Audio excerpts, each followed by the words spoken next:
Kalau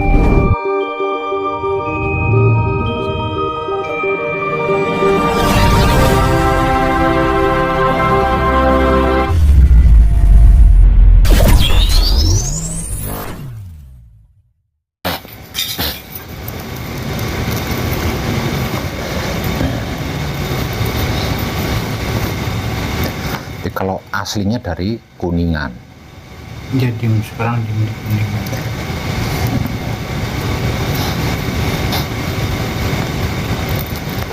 Kalau Masnya dari mana, Mas? Dari Palembang. Dari Palembang. Asli Palembang? Asli. Sendiri? Sama kakak. Oh, berdua sama kakak.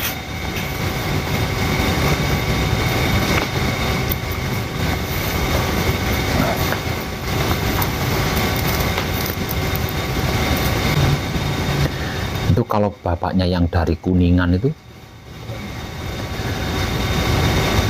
awalnya panjenengan pernah belajar apa? Enggak pernah belajar. Enggak pernah belajar. Enggak pernah belajar. Yang kaitannya dengan spiritual. Enggak pernah. Nah, kok bisa mengerti dengan apa yang saya sampaikan? Artinya begini, waktu dulu orang tua saya, oh, cobalah dalam hidup ini kamu mengkaji diri kan. Mengkaji diri kan maksudnya saya nggak tahu yang sebenarnya mengkaji diri, maka saya mengkajinya itu melalui perjalanan saya, hidup saya, yang secara nyata. Ya, entah bagus entah jeleknya, maka yang jelek udah buang. Kalau yang bagus ya kita lanjutkan. Setelah aku nyimak di YouTube ya, artinya cuma iseng HP-an itu. Saya juga nggak tahu Putra Romo Channel. Bapak menyampaikan masalah Wahyu Pancagaib. Pas yang menyampaikannya ini orangnya biasa saja kan gitu ya. Biasanya kan orang yang berjubah. Jiwa saya kan juga jiwakannya ya gondrong ya, ini udah biasa gitu. Artinya bukan berarti gondrong itu acak-acakan gak karuan, tapi hanya senang saja. Saya ikuti, saya ulang lagi. Pertama sih nggak ngerti maksudnya bapak itu apa itu segala macam. Terus akhirnya saya memahami. Nah, terlintas dalam hati ini nih, orang yang unik dan orang yang mendapat petunjuk dari yang kuasa yang benar-benar. Nah, kalau agama kan masih menyalahkan orang lain, masih mengharamkan A, B, C, D lah. Ibaratnya kalau namanya power itu tidak ada istilah yang saya tahu menyalahkan apapun yang terjadi itu tidak pernah. Maka saya punya keyakinan saya dikasih stroke ini. Ya itulah karunia Tuhan. Dan saya tidak takut masalah matinya menurut orang tua begini. Terjadi semuanya, salahnya saya gitu kan. Perasaan saya selama hidup ya ini mohon maaf itu tidak terlalu neko-neko, dan orang tua saya pun tidak termasuk orang neko-neko, biasa saja. Tapi kok sampai mengalami seperti itu. Iya. Ya akhirnya saya pernah bertanya kepada ini, kepada itu. Ya akhirnya suruhnya sholat yang benar, wirid ini, wirid itu. Saya tidak butuh masalah wiridnya. Saya ingin yang praktis-praktis saja dan yang nyata untuk menenangkan hati saya.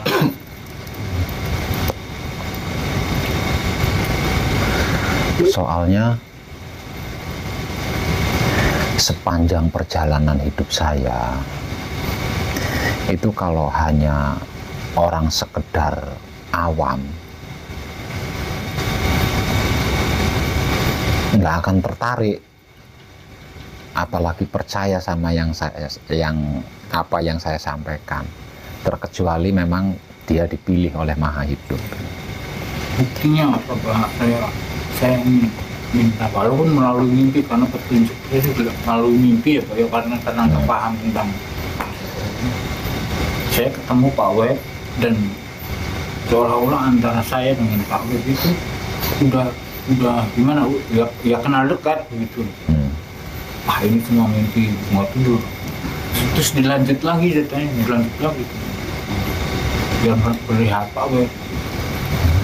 Makanya saya akhirnya pengen memutuskan saya pengen suara ke sini, walaupun kondisi fisik saya lagi ya beginilah.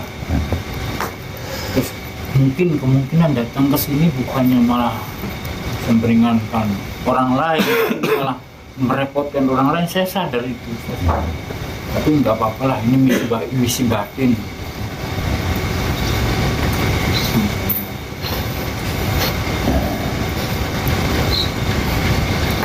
Itu biasanya yang tertarik, tergugah, percaya itu bisa dipastikan sebelumnya itu berspiritual, artinya punya dasar, ada dasarnya, karena mengalami capek, mengalami kelelahan, karena ndak nyampe-nyampe, nah akhirnya tertarik dan mengambil kesimpulan untuk ikut mengkaji diri bersama saya. Jadi kalau orang awam, sekedar orang awam itu langka untuk tertarik, percaya, itu langka. Padahal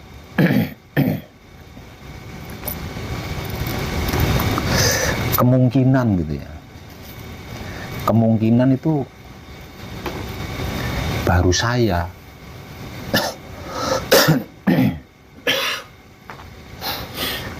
kemungkinan itu baru saya yang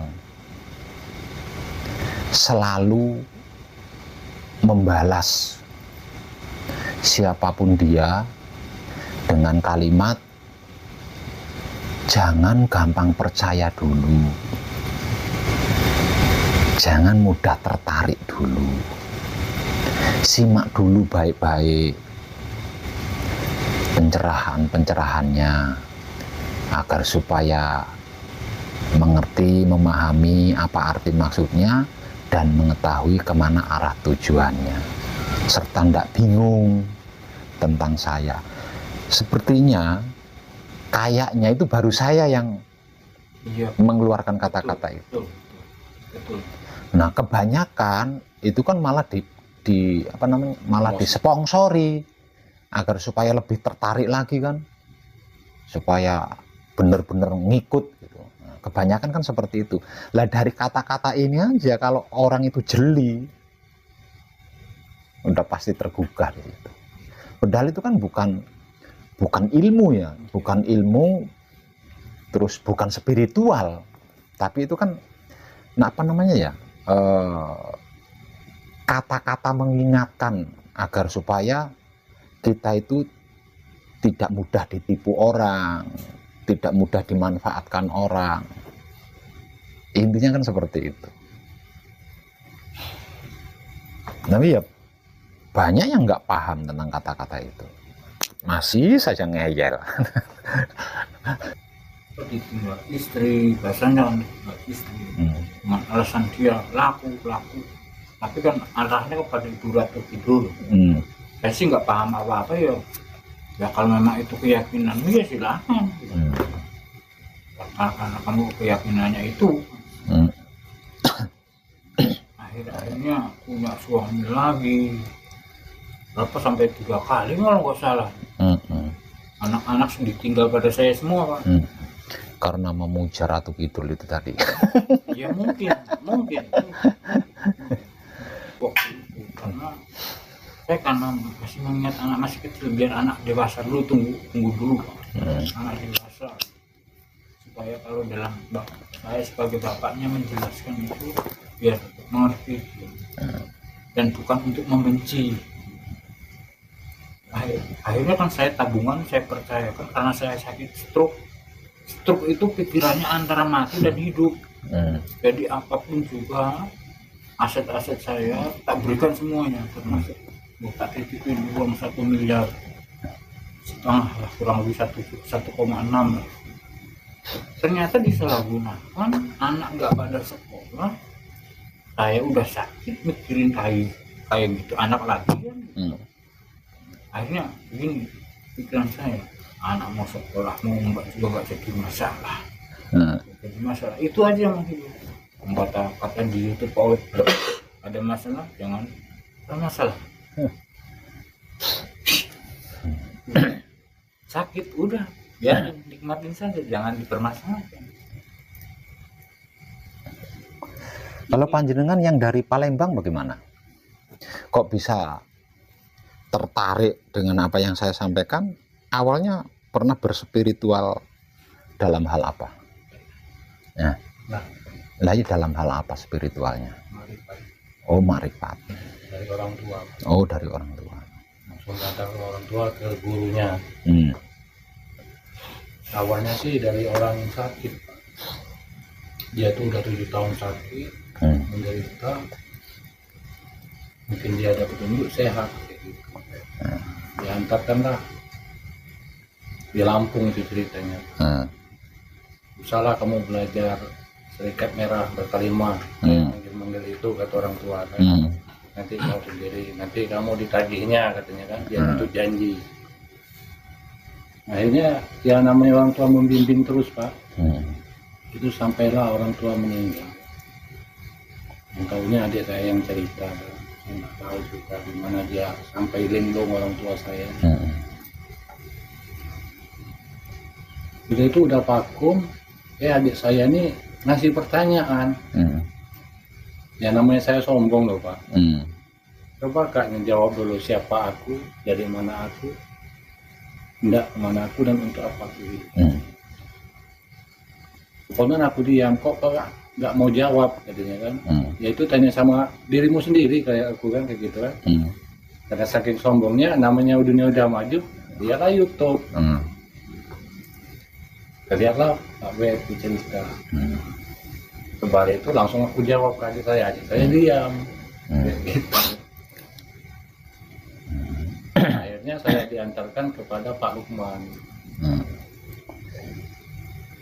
Akhirnya dikasih janganlah Pak Lukman. Pak Lukman dari Madura itu. Iya. Nah, itu kadang saya. Sahabat dengan bapak saya bercerita tentang agama dulu Pak. Kayak gitu kan.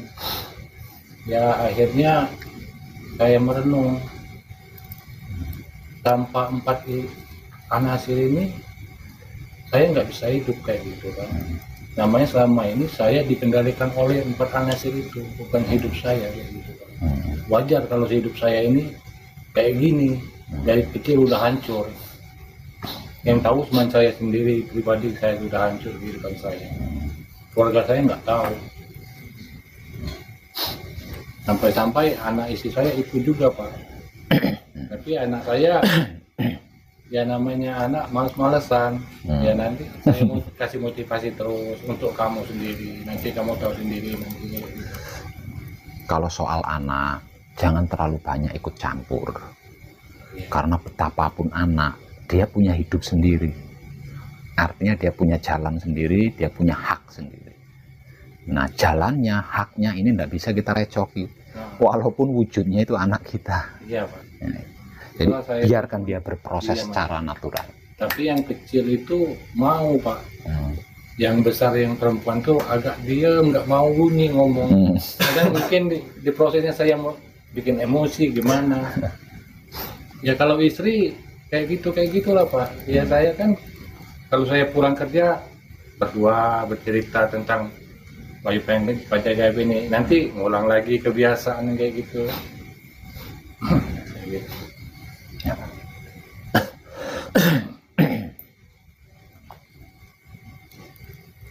Jadi kakak beradik ini pernah di spiritual ma'rifat dulu Iya, ya, iya Pak. bersama-sama. Awalnya dari bapaknya.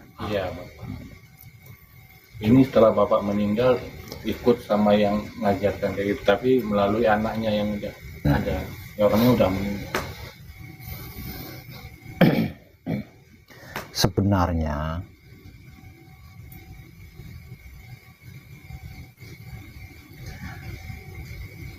kalau yang menjadi tujuan itu Jakarta,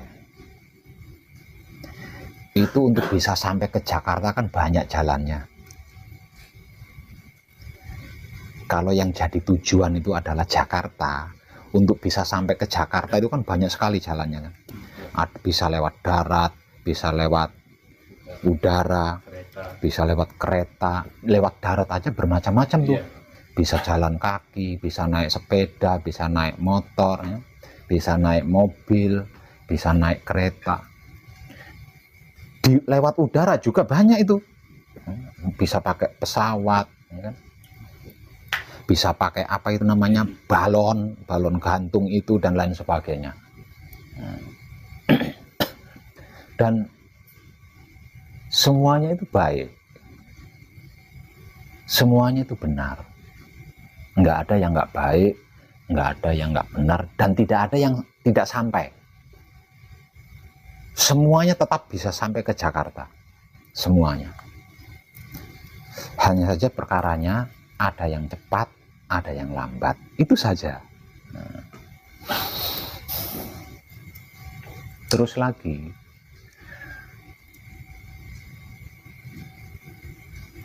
yang menjadi inti daripada perjalanan adalah tiket, ya, tiketnya, entah naik pesawat, entah naik mobil, adalah tiketnya.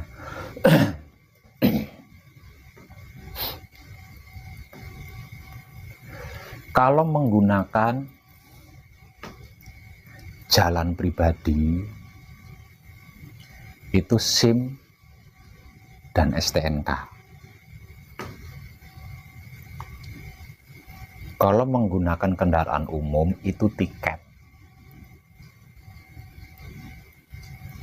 Lah ini yang tidak ada di setiap transportasi perjalanan.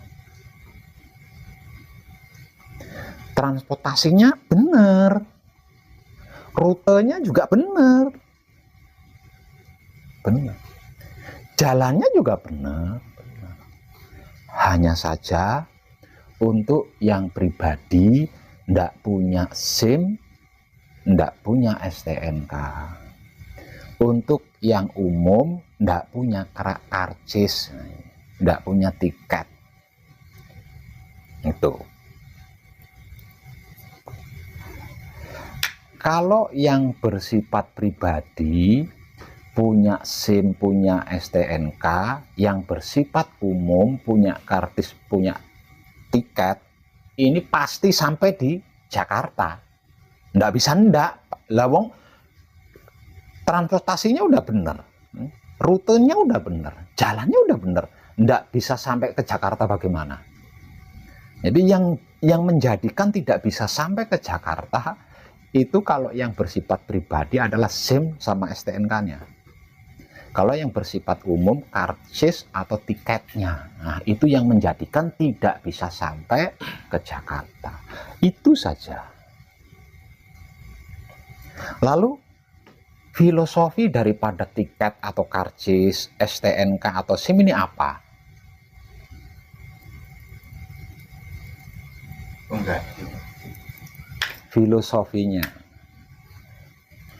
Filosofi daripada karcis atau tiket, SIM atau STNK adalah kesadaran cinta kasih sayang hidup dalam menjaga kebersihan otak atau pikiran, kebersihan hati atau batin, kebersihan kelamin atau syahwat. Lah ini yang nggak ada. Itu yang nggak ada. Makanya banyak sekali kendaraannya bener, transportasinya bener, jalannya bener, rutenya bener, tapi nggak nyampe. Gitu. Iya. Paham ya? Nyambung. Nah, itu yang menjadikan Tanpa 3 hal maha suci ini nggak mungkin tercapai kalau nggak ada cinta kasih sayang. bukan itu. Jadi mana? Kalau 3 tempatnya maha suci ini kebersihannya ndak terjaga, ndak sampai. Nah, iya. Jadi selama Itu aja. yang kita pelajari ini kan banyaklah benci, dendamnya. Nah, itu dia. Tapi pelajarannya Pak Wek ini harus Suka ndak suka, harus memaksakan harus harga mati itu. mati itu kan. Harga mati Ini nggak yang bisa. nggak ada. Nah, itu dia. Sebab saya udah jalanin Pak, terbukti pada saya. Iya. Saya bisa sampai sini karena pelajaran ini. Nah, itu dia. Saya kan sering sakit. Pelajaran inilah menyembuhkan saya. Nah, itu dia. Kayak gitu. Jadi mau lewat Udara. enggak, mau lewat ilmu maksiat, Iya. mau lewat ilmu syariat, Nah, mau lewat ilmu tarekot, iya.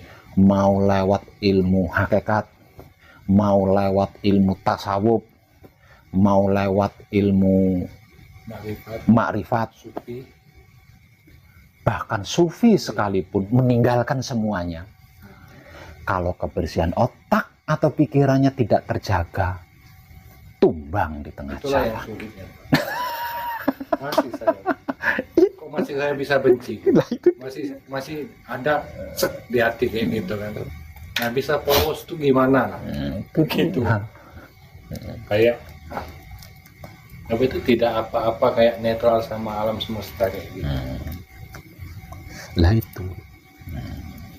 Nah, ini lama ya. Saya ini sudah naik transportasinya, sudah saya naikin.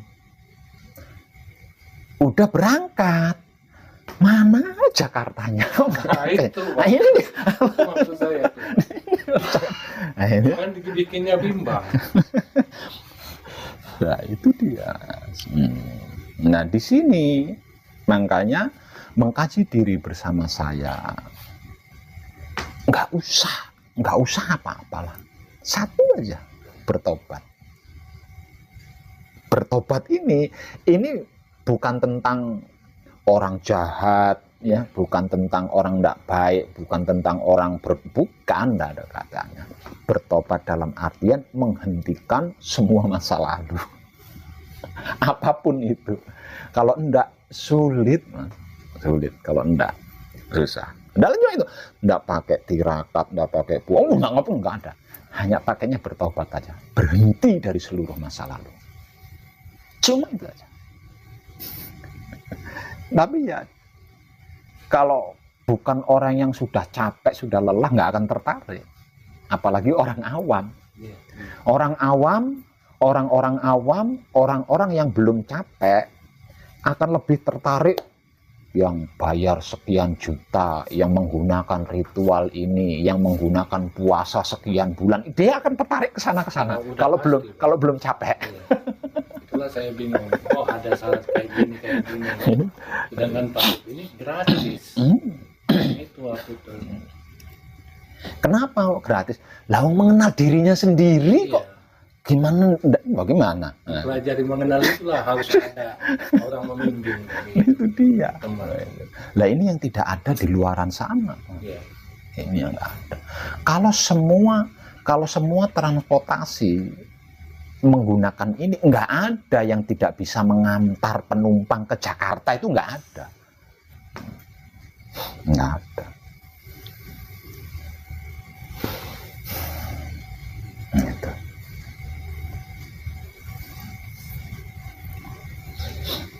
Jadi mau dikaji dengan apapun nggak masuk, Mas. Nggak masuk.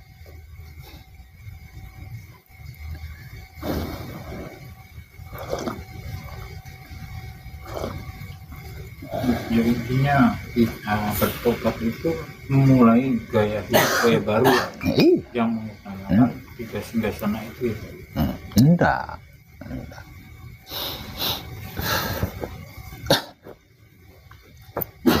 bukan mengutamakan tiga singgasana.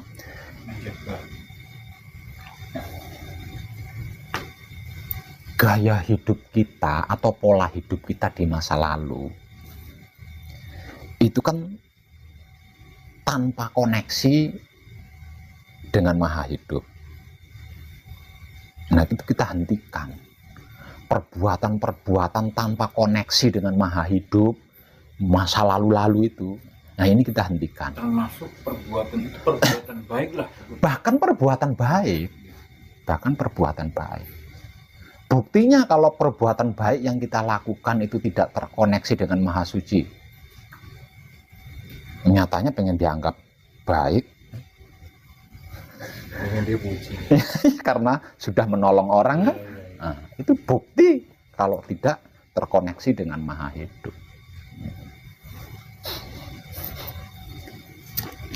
Nah, kita ubah menjadi apapun yang kita lakukan senantiasa terkoneksi dengan Maha Hidup.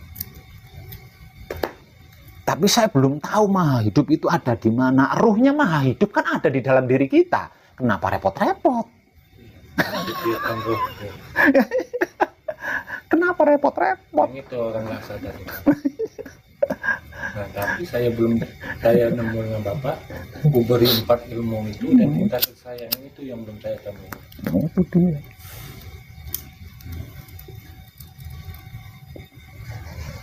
Semudah itu cara mengkaji. Kurang lengkap ya yang punya almarhum. Kalau yang orang tua saya Pak, ada semua, tapi kurang lengkap. Enggak dijabarkan air itu apa, namanya apa, sifatnya apa.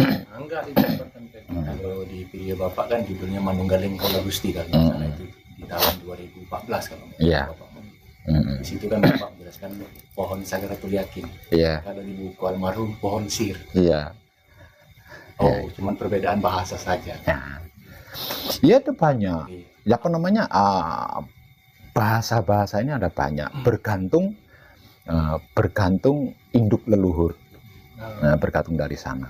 Seperti sedulur papat Kalimo Pancer. Ini induk leluhur lain, beda lagi, bahasanya beda lagi. Padahal sama ini. Aksara gitu. Sama, padahal sama, intinya sama, tapi beda-beda bahasa. Satu lagi. Nah, terus betapapun samanya, nah ini lapisannya atau ranahnya yang tidak berurutan. Itu tidak berurutan. Nah, karena untuk mengetahui ranah atau untuk mengetahui urutan-urutannya sejak awal itu ya kita harus kembali kepada diri dulu, baru kita mengetahui lebih dulu mana hidup sama mutmainah, lebih dulu mana mutmainah sama alwamah. Itu kan harus kembali kepada diri dulu. Kalau tidak melalui kembali kepada diri, hasil adopsi atau hasil belajar atau hasil berguru kepada orang lain, nggak akan mengetahui tentang ini. Asal nyebut aja, asal nyebut. Dan sebenarnya itu nggak masalah, tapi itu sangat mempengaruhi keyakinan kita, sangat mempengaruhi keyakinan kita. Cara lumbuhnya. Iya, itu.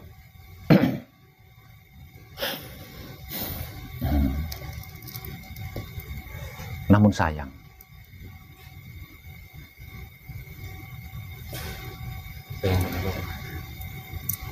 ada pengabdian yang lebih besar yang harus saya pilih,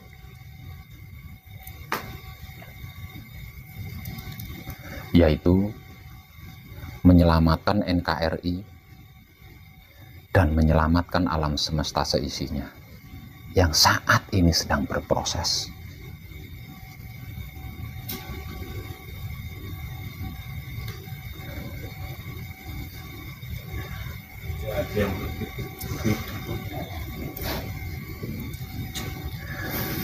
Untuk bisa membantu menyelamatkan NKRI kita, untuk bisa membantu menyelamatkan alam semesta seisinya,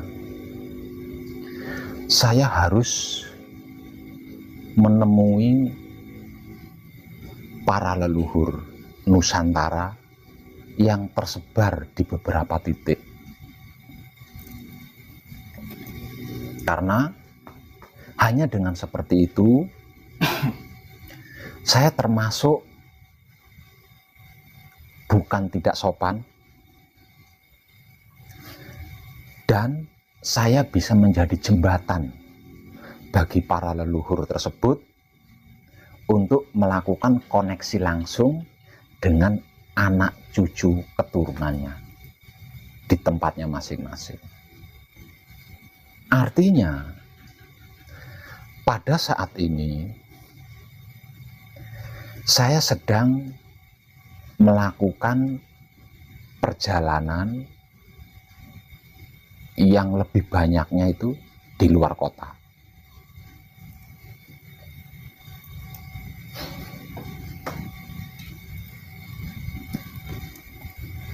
Hal ini bukan berarti saya meremehkan panjenengan.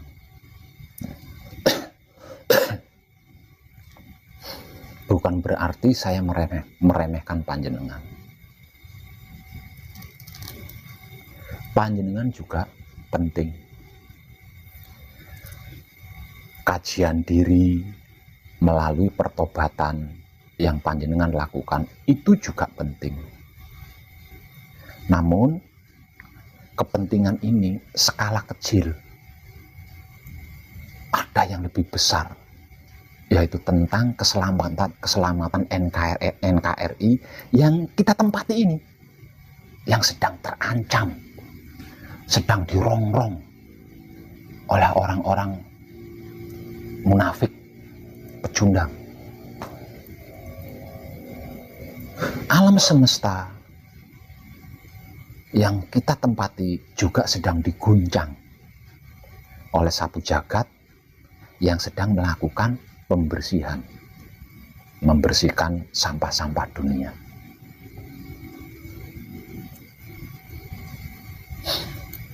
Itu lebih besar. Maka saya berani melanggar sumpah.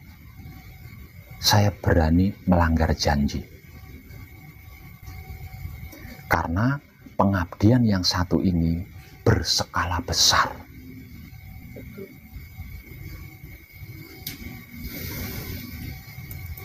Suatu ketika, di dalam laku suci mempertahankan manunggal jati, panjenengan juga harus melakukan hal yang sama. Ketika dihadapkan dengan dua hal yang itu berkaitan dengan janji panjenengan, berkaitan dengan sumpah panjenengan, maka panjenengan harus melanggar sumpah tersebut, janji tersebut, agar supaya panjenengan bisa berbuat, bisa melakukan untuk suatu hal yang berskala besar. Contoh,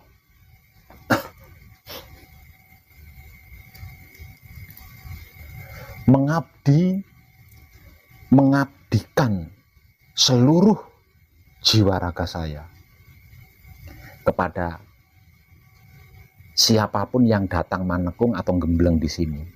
Itu kan janji saya, itu kan sumpah saya.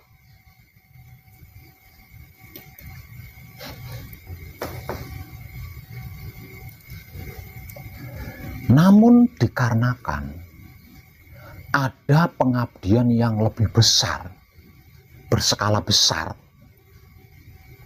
maka saya melanggar janji saya ini. Artinya panjenengan akan saya tinggal untuk beberapa saat lamanya.